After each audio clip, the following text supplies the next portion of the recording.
super short, basic one, and it's not about ZK. It's about MEV-Boost. Something just even I just learned yesterday.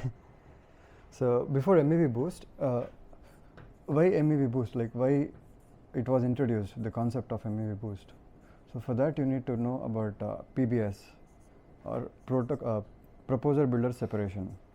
So PBS was defined because according to Vitalik's endgame, all roads lead to centralized block production and with trustless and decentralized validation. So your normal mom and pop validators who are staking at home, they cannot run sophisticated strategies to build juicy MEV blocks. So so you are going to outsource the block building from some external parties, and they only take part in validating whether it's correct or not. So that's the core idea of PBS. Yeah, so Flashbots, they introduced this software called MEV-Boost. So how it looks is, so you have the users, they sign in and submit transactions to the network, and it goes to the searchers, MEV searchers, who are listening to public mempools, and then they make bundles, and then they send the bundles to builders.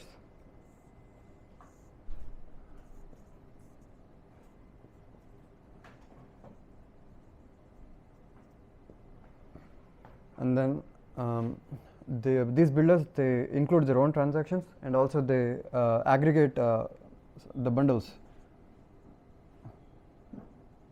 and then they send it to the relay. So it can be multiple relays. So in the current architecture, relay has a lot of power. Like there's a lot of trust assumptions on the relay. And here you have the validators, Ethereum validators.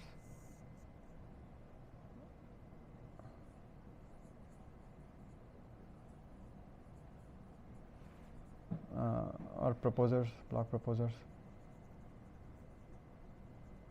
So Ethereum validator, they also run a MEV-Boost software on the side. So whenever they want to propose a new block, they make a query to the relays. So you can subscribe to any relays you want. So the relays, they forward you the full block, and then so the relay does not give you the full block. So the current mechanism is called commit and reveal. So it's 2 steps. It's to prevent front running by the validators. Commit reveal scheme.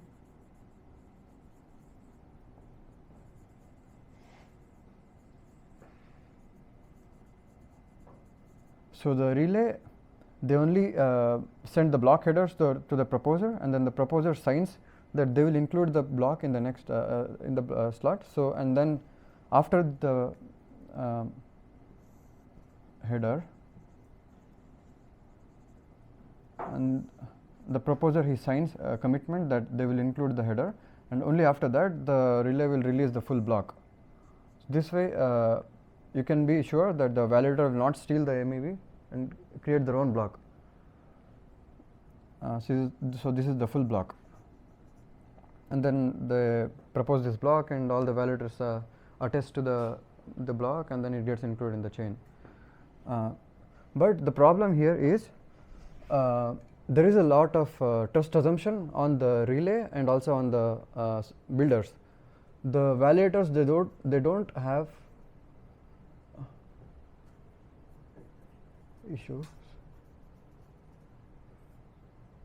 The validators, they don't have any say in which transactions get included to the block, because they're receiving the full blocks from the relay. They're not including their own transactions. So this brings centralization risk and also censorship risk. So people from EigenLayer, they proposed a new solution called MEV-Boost Plus. MEV plus. One more thing, the relay, so these are the functions of the relay functions.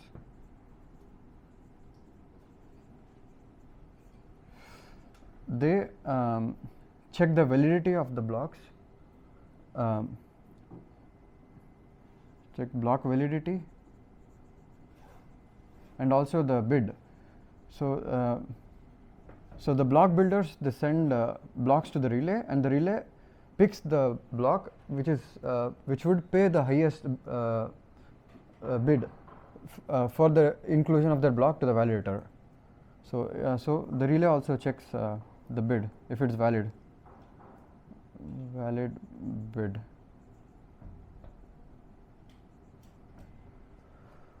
So now with MEV-Boost Plus, so this introduces a paradigm of multi-lane block production. So here you are only receiving full blocks. The relays would only send the full blocks to the validator, but here in MEV-Boost Plus you have two lanes. One is partial block lane. These are partial blocks.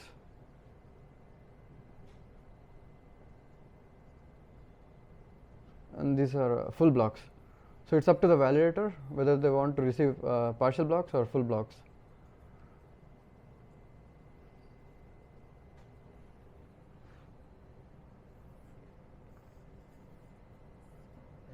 What's the validators do? So relayers send the Relayers to validator. The relay receives full blocks from the builders, and they select the block which is going to pay the highest bid for the proposer, and then they forward that they only forward the header to the validator, and once the validator signs a commitment that they will include the block, only then they release the full block, or else the validator can steal all the MEV from the block. So after that, relayer will send the block to validator, and validator will send me the. They will propose to the network the block, and then everybody will vote, and then it gets included in the chain. Validator will propose all the blocks from the relayer? Yeah, it receives the block from the relayer and then it proposes to the network the block. Okay. So can validator don't propose that and just keep that? They can skip the block. So here in the current architecture, the validator is getting paid regardless of whether they include the full block or not. Even if they just include the header and then skip the block in the next block, they still receive the reward, the bid amount. Yeah, so with MEV-Boost Plus, you have multi-lanes. So a validator can only accept partial blocks from the builders, from the relayers, and then the rest of the block transaction they can fill with their own unsophisticated transactions. So it could be like some of the builders, they are not including OFAC non-compliant transactions, like the transactions going to the tornado cash contract. So the validator, they can include those transactions and also the juicy MEV blocks, partial blocks from the relay. So here, so the full block would be like this. So the top part will always be the partial block received from the builder,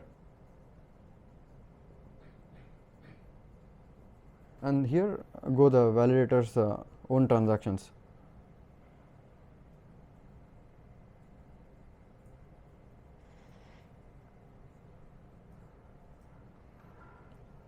So this is the validator's transactions, but here the builder will still be trusting that the validator will include. So there's an assumption that the partial block's atomicity, meaning the order will be followed. So the validator will not mess up with the order of the partial block transactions.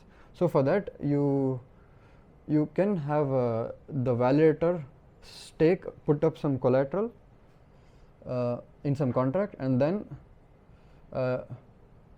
you can slash the validator if the block atomicity is not followed. So so for example, there's a transaction I at index I. Even in the full block, you want to be sure that this transaction I is in the index I, because always the partial blocks go to the top and then the rest of the validator transactions. So there are two ways to enforce the slashing. So one is Merkle inclusion proof, MIP. So you get a proof that transaction I is a part of this block, but it is not a part of the whole block. So there are two conditions needed to satisfy. Two conditions for slashing.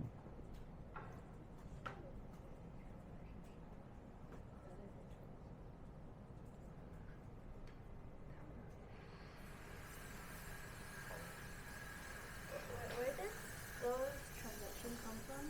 This is the validator's own transactions. So for example, block builders, they may be censoring transactions, certain transactions, maybe transactions going to the tornado cache, OFAC the American government's OFAC non-compliant transactions.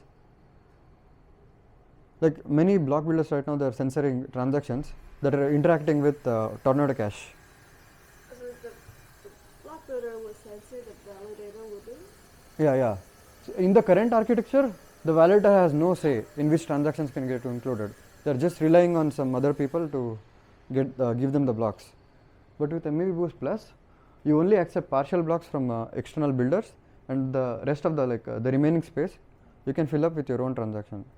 So you mean that the remaining space you can put the tornado, cache yeah, lines. tornado cache transactions. So what's like the motivation for validators to want to accept partial blocks other than censorship? I think it's ideological thing, like they want to be neutral for everyone. They don't want to adhere to the rules set by the American. Yeah, they learn less. Yeah, obviously. So, yeah, because these are very sophisticated blocks, like MEV heavy, and they'll be getting a lot of bid. So for right now, the block builders, they're bribing almost 90% of the MEV value to the validator.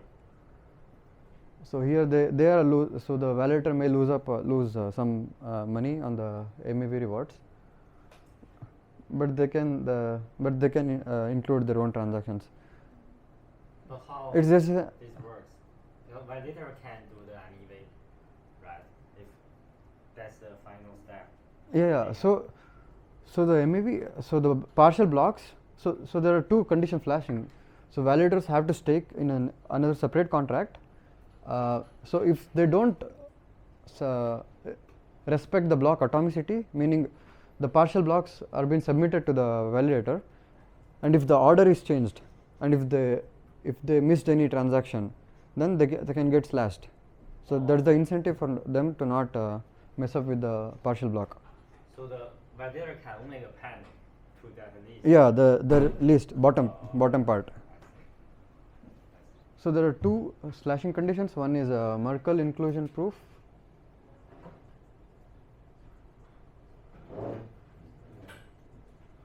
Let me call this. So this is for reducing the MEV transactions. This is for reducing censorship. Censorship. Yeah. Only censorship. Yeah. Okay. Because I don't think it can reduce the MEV. Yeah, it won't. It's only for censorship reduction. So the Merkle inclusion proof is that this transaction was sent in the partial block, but it was not included in the full block. So the other one is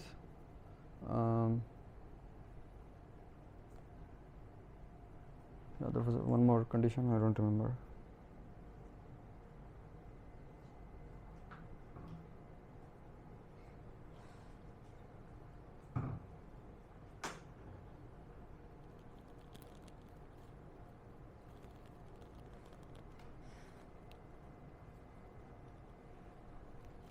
Yeah, like the other one was the order. So the transaction I, its index in the partial block was I. So if this partial block is getting included in the top, that it means that this transaction's index should also be I, even here. So How do the check works? how the check works? It's The other.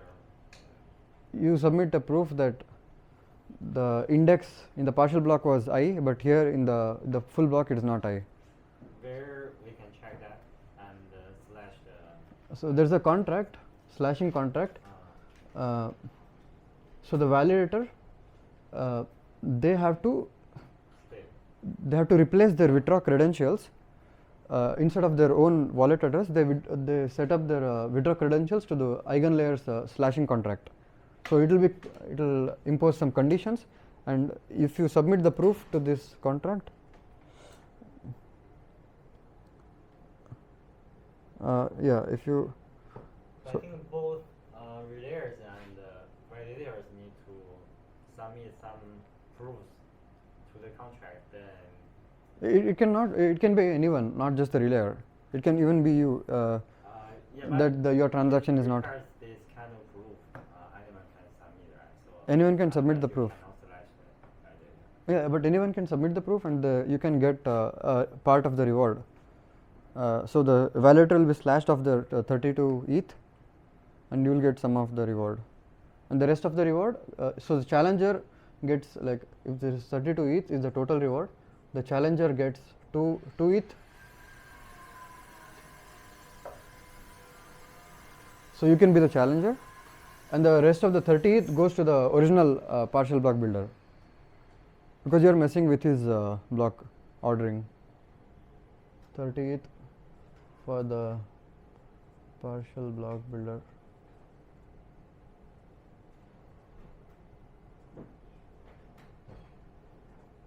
And relayer get nothing from. Relayer get nothing, so it's just a they don't get anything in the current architecture.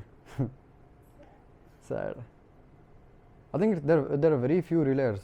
One is Flashbots is running their own relayer, and there are, I think, 3 or 4 more, some famous companies running the relayers. So it's very trusted in that sense.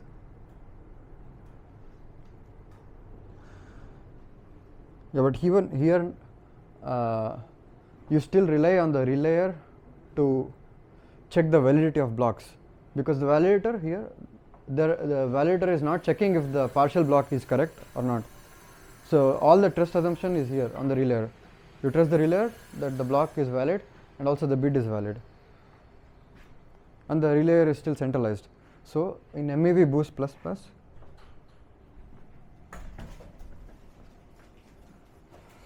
MEV-Boost ++,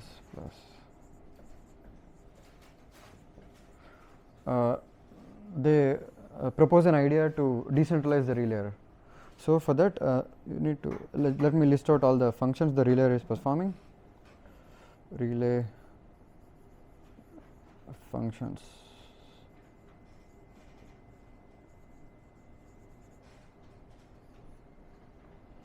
They validate partial blocks.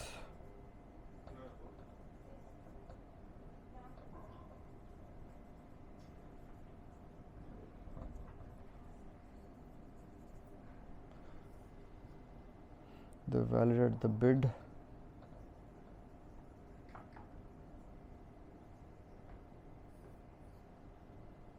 And the auction.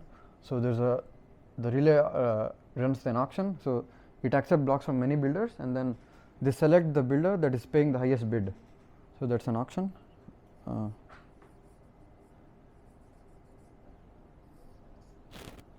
And custom data release policy. So here the data policy is that the data release policy is that if the validator sends a commitment for the header, then you release the full block. But in MEV-Boost ++, you can have your own custom data release policy.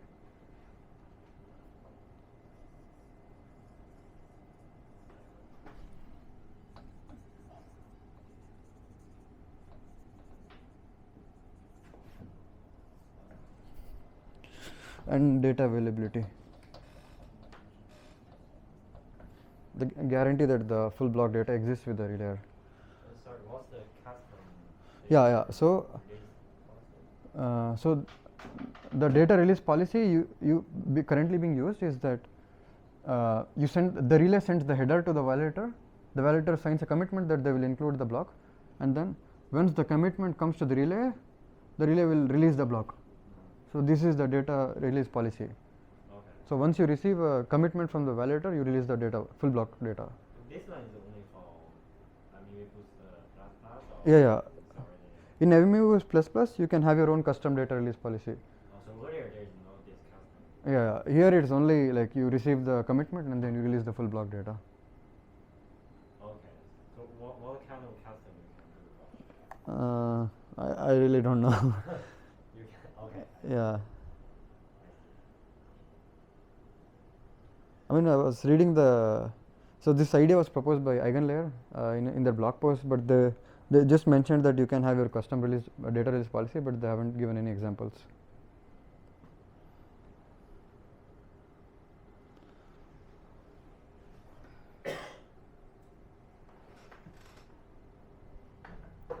Okay, so this is the builder.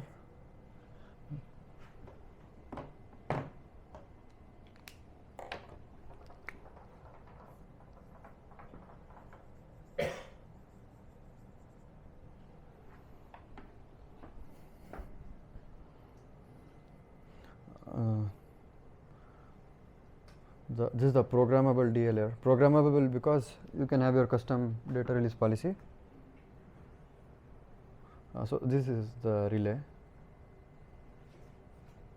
Okay, I'll add their features. Sensor reduces censorship.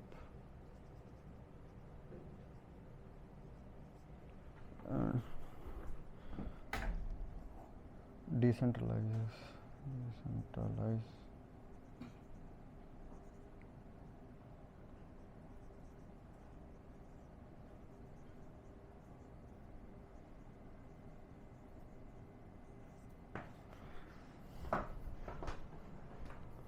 And these are the validators.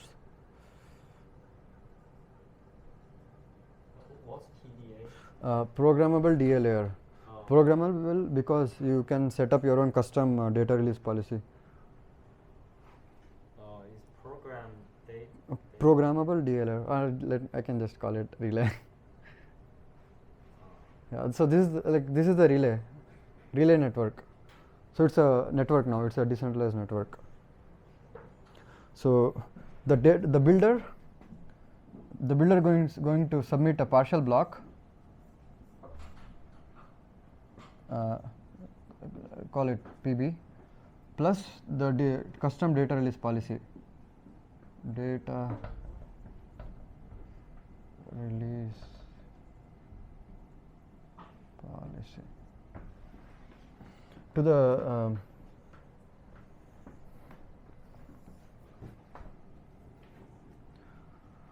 so they submit the partial block and also the custom data release policy to the relay network, and the relay network they send back a certificate with the hash of the partial block and also the timestamp. The timestamp is until when the relay network will hold the block. Oh, Yeah, after that you have no guarantees that the relay network will hold the block.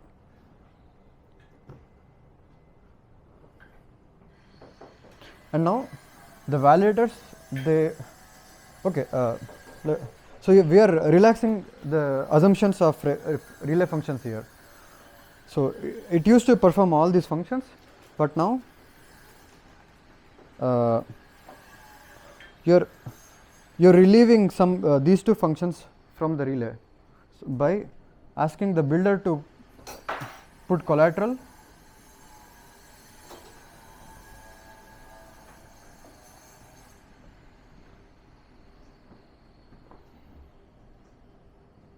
so the builder is putting some collateral, so the relay it does not have to check the validity of the block.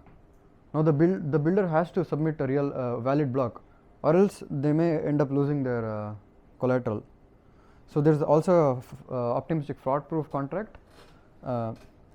So if the builder is submitting invalid blocks or invalid bid, then anybody can submit a challenge, submit a fraud proof, and then yeah, the builder will get slashed of their collateral, and you as the challenger will get some money. So optimistic slashing.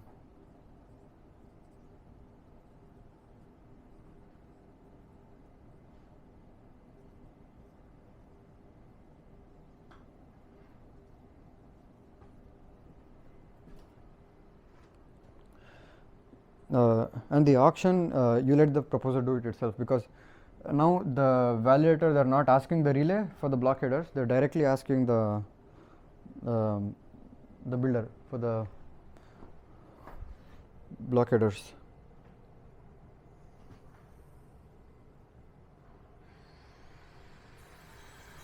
So the builder, they'll send the hash of the partial block and the certificate that they received from the relay.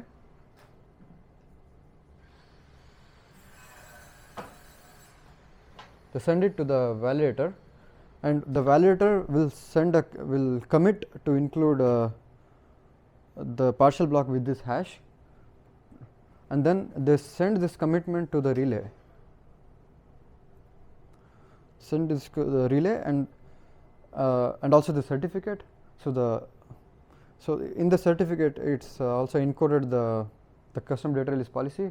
Depending on the data release policy, the relay will release the block to the validator. So he's sending the commitment to include the block to the relay, and the relay will submit the full block. I mean the full partial block, not just the header.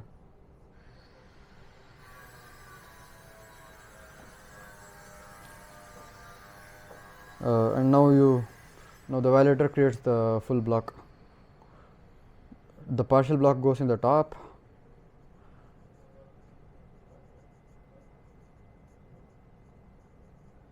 and these are the validator's own transactions.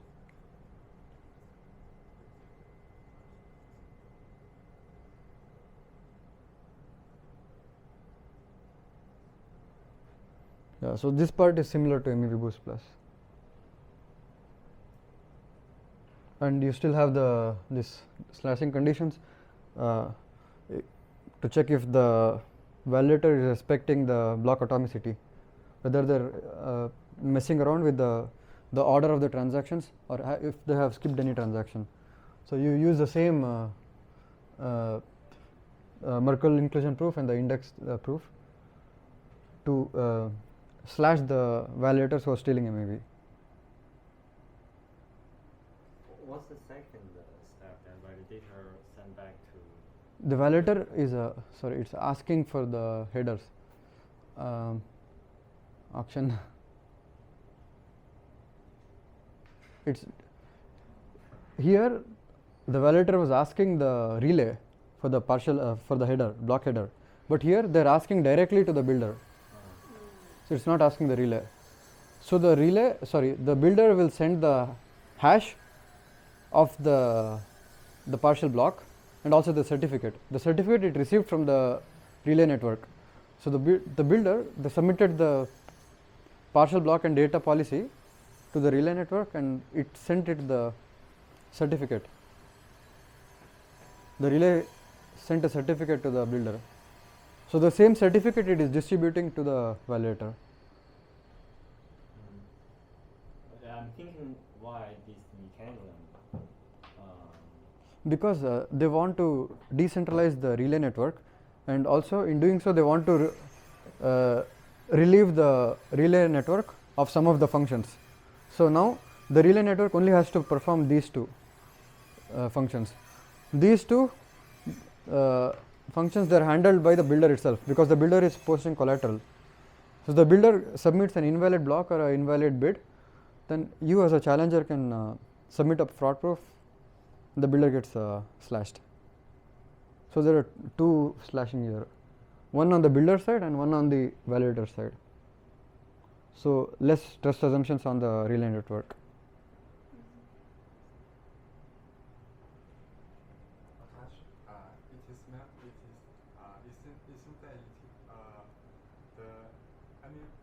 the relay or automa also some money. They also support optimistic relay and they do. Yeah, this concept is optimistic relay. The main idea of this way is to reduce the execution latency.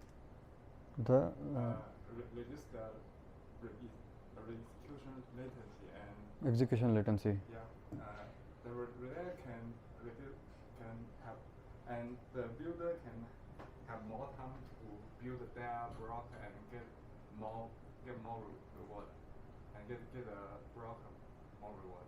Mm-hmm. And he can win the buy, and the builder can win the action. Win the? Builder will win the auction. Yeah, but the builder is, the validator is directly asking the builder, so the auction is happening on this here itself, on the builder side. So the validator is requesting blocks from multiple builders, and they pick the one that is paying the highest bid. Actually, the relay at also some money relay, the builder require to stake some token on relay. Because if the relay do some wrong thing, it will be slashed by relay, by also some money relay. So that's why the builder collateral. The builder is posting some collateral. So if the builder is submitting invalid blocks, then they get slashed. Yeah.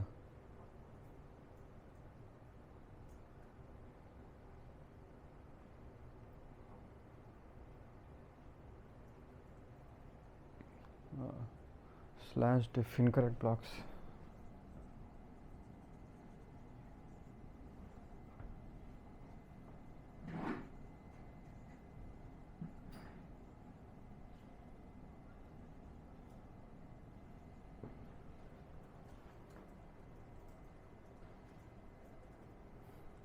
So validator will sign the partial blocks. Yeah. Right?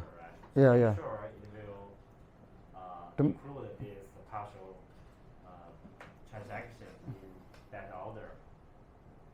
Yeah, in the same order. I see. So if they don't sign and send the commitment to the relay, the validator won't get the full block. Yeah. Okay. So first you need to Commit that I will really include this do block. This part, then Yeah. you do the full part. Then you can add your own transaction. Then you can build the full block. Yeah, the full block and then propose it. Can work. Yes. That's what it means by the custom data. Custom data release policy. That this is the custom. This one. I mean, so this is the data release policy. So the validator is sending a signed commitment that they will include the block with this header. So the header that they sent to the validator. So this is the very simple data release policy. Once you receive the commitment, you release the data. But this is the default for. Yeah, the default. Yes. 'Cause I figured this custom itself is quite vague in the sense that it almost feels like you could custom it yourself. Yeah. And But- then this is the actual Yeah, thing. this is the actual thing that's happening, but they say that you can define your own data I release. think no, that's just that. Because I was asking Jessie, and she gives the same response. So that's just like, that's it. Yeah, I mean, they mentioned in the blog that you can customize it, but in reality they only use this one because it's simple. Yeah. What's the auction means? Auction means the validator is requesting blocks from multiple builders, and Okay. yeah, and it picks the block, the partial block with the highest bid. The auction is there a smart contract? It's just a query that. It's the query. It's the query. From where? I'm not sure in the MEV-Boost ++ because it's just a POC and they don't have more information beyond the blog post. But here, It's off. here the in the current MEV-Boost, the auction happens at the relay. So the relay performs the auction. So we are trying to elevate the, like we are trying to relieve the functions the relay is performing. So this is happening at the builder side now, and this is also at the builder side. The relay only has to perform these two, and this is very vague, as you said. Yeah. There should be some place that builder can add bid to the auction, right? So all the builders can bid Yeah, to but the auction. I'm sure how it happens here, but here it's still vague. I mean, here from what I understand, the validator is directly querying the builder for the blocks. So the builder just submits the block to the. So do you mean that validator need to maintain a builder list so it can carry that? Yeah, they have to have their own list. But here they're relying on the relay network. The relay to handle it for them. Yeah, that can work. Yeah. I don't know if they use central marketplace to. Yeah, I have many questions about this. I have to talk to Kaido and some other people from Eigen Labs, because those are the guys who designed this. So I think they'll be able to answer. Okay, thank you.